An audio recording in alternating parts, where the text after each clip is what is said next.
Okay, so World Tour finals are going on. Am I visible or not? I don't think so. There are some errors, maybe. Okay, we are live.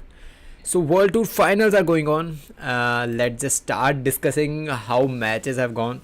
First of all, first match that I want to discuss is, of course, Shiuchi versus Jonathan Christie.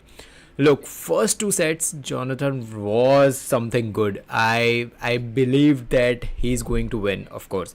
But what happened was in third set, Shiuchi was literally just doing a aggressive smashing, and he was just Jonathan Christie was just like, let's just finish it. He was not even trying after half set, third half set, in third set. Okay, so that was the main thing. And next thing that I want to discuss about that match is that many of the times, like in Olympics or after that also, I have seen that Jonathan Christie plays better badminton. Better badminton in the sense he knows how to play badminton in aggressive way too, in really ways too, and everything. But what happened is that when semifinals or even a quarterfinals, he choke out sometimes. So this is the thing that's going on from him from last, I will say that 6 or 7 months. But Shiuchi surprisingly was seen aggressive as it's his home ground. So he was just, I will say that, more aggressive. But let's just talk about second match that was women's doubles. Jolly Pulela, Indian badminton player, was against Liu Ten. Look, they won first set. I was not been able to watch that first set, but when I saw the scores after second, I started watching that match after second set. When I saw that first set was won by Jolly Pulela, and I was surprised, and surprised in the sense like many of the time I have seen in last 4 to 5 months, they have Jolly Pulela have shown their potential, that how they can play and everything, but they have never converted that thing against the top class players. Like if Rahayu Ramadanti or some top class players arrives against them, then they loses or chokes out. But so what I saw today was first set was won by them. So this was literally surprising for me. So after that thing in second set, I was thinking that yes, there is a chances for our Indian pair to win today against them. But what happened was that they literally gave points, and they tried to get that points in third set, but second set when the chances are much more to win, but they finally lost in third set. So they did a very good, I will say that, uh, aggressive gameplay in third set against Liu Ten. Liu Ten is upcoming top class badminton women's doubles players from China. They are literally dominating top class players. So that was all. And again, a second match, and my personal favorites Pearly Ten and Thinna from Malaysia was against Matsuyama and Shida. Look, while you can watch Matsuyama Shida playing, you can never say that they are aggressive or they are, I will say that, really players or something. They are in between some of, I will say that, a combination of everything.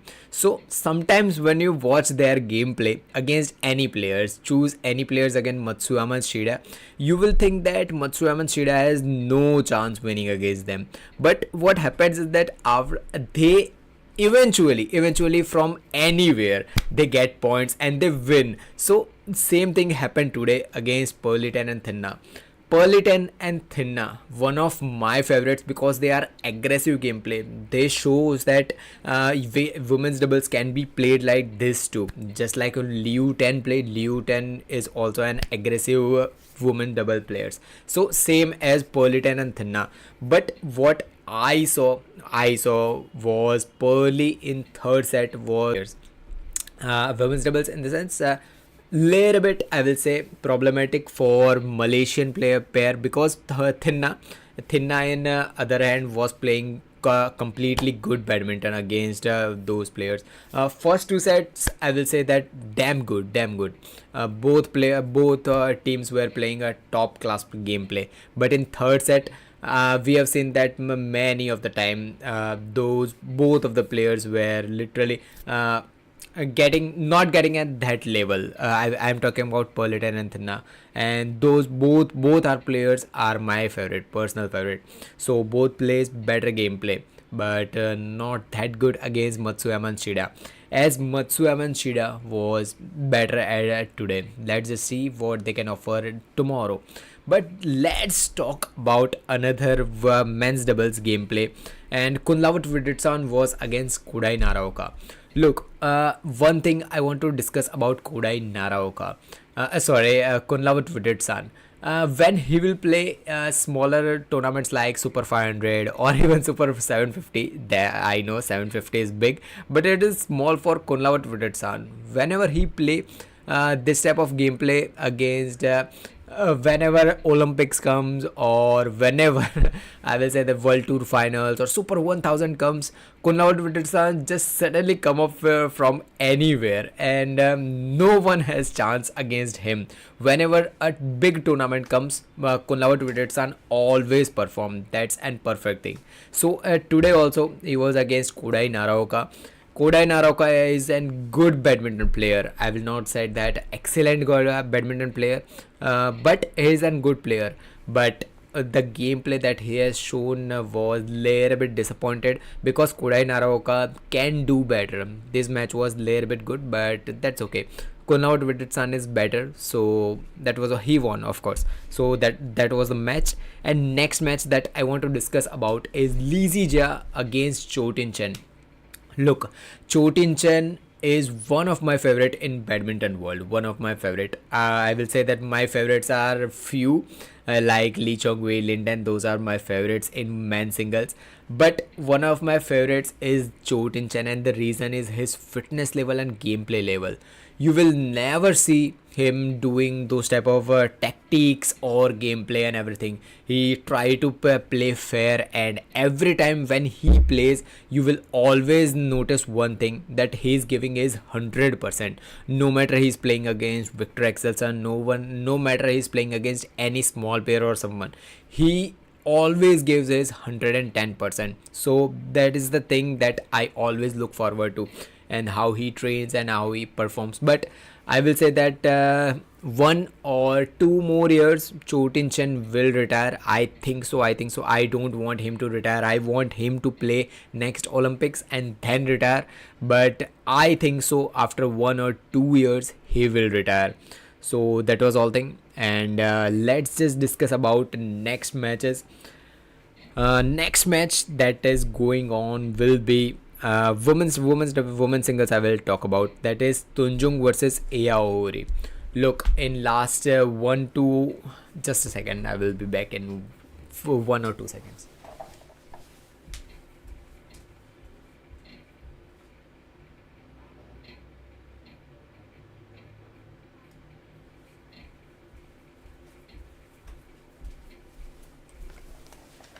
Yeah, so I was talking about Gregoria Tunjung. So in last 1 or 2 months, she has shown her potential, that how far she can go, how better she can play. I'm talking about Gregoria Tunjung.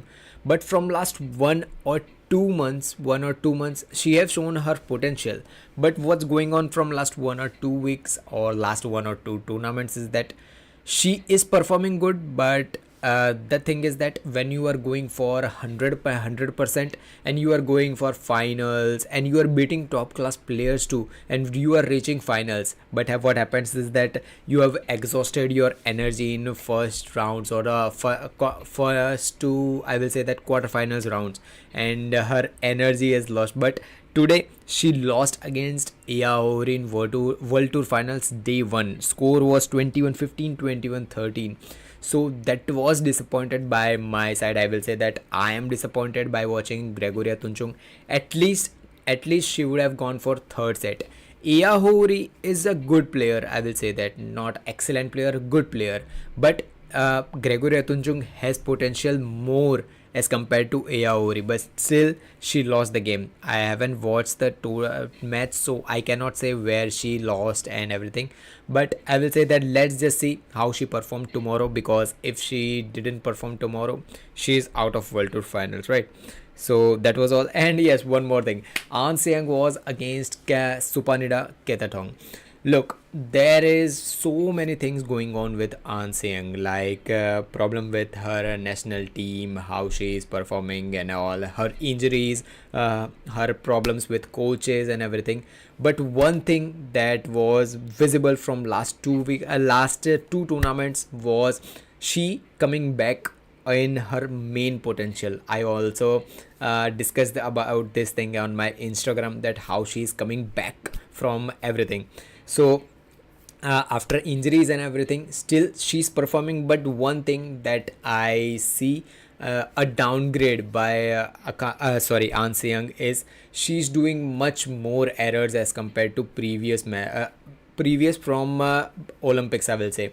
Olympics was the thing that after Olympics everything changed, like she talked about her problems with Olympics and everything.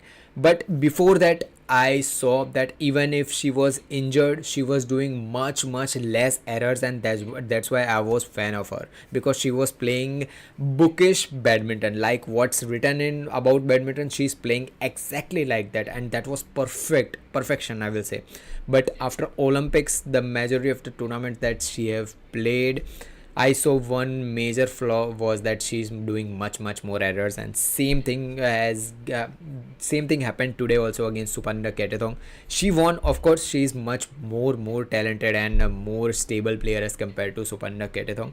So of course she is going to win. An Seung is going to win, but she did a lot of errors, I will say.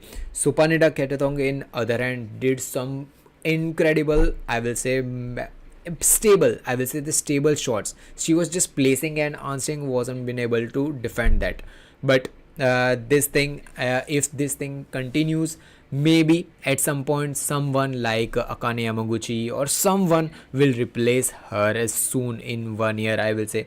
That's not prediction, I am just telling you that if this thing continues, if she continues doing errors, because if top class players comes back in their top class form, uh, An Seung doing errors, it's much, I will say, that downgrade for her. So this was the thing. I am a complete fan of An Seung.